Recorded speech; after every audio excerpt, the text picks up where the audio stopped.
12 May जे शहीदनि खे chairman Bilawal Bhutto Zardari तरफ़ां भेटा पेश कई वई आहे। पीपी चेयरमैन बिलावल भुट्टो ज़रदारी चयो त 12 मई साने जे शहीदनि जूं कुर्बानियूं हिकु ॾुखोईंदड़ लाज़वाल यादि आहिनि। शहीदनि जूं कुर्बानियूं जमहूरियत, इंसाफ़ ऐं क़ानून जी हुकुमरानी लाइ अदा कयल क़ीमत जी यादि ॾियारीनि थियूं। बिलावल भुट्टो ज़रदारी चयो त 12 मई 2007 ते कराची में क़ीमती इंसानी जानुनि खे नफ़रत ऐं तशदुद जे वर चाढ़ियो वियो।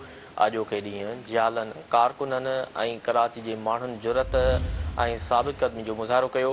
बिलावल भुट्टो ज़रदारी चयो त सियासी कारकुननि ऐं शहरी उन ॾींहं खे ख़ौफ़ ऐं ज़ुल्म ख़िलाफ़ मज़ामत जे दाइमी अलामत बणाए छॾियो। कराची जे घिटियुनि में वहंदड़ रत रुॻो हिकु सानियो न हो।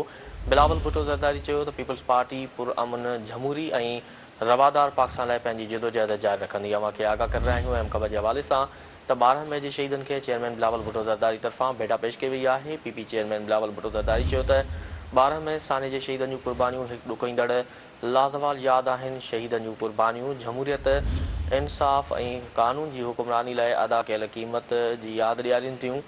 बिलावल भुट्टो ज़रदारी चयो त 12 मई 2007 ते कराची में क़ीमती इंसानी जानुनि खे नफ़रत ऐं तशदुद जे वर चाढ़ियो वियो।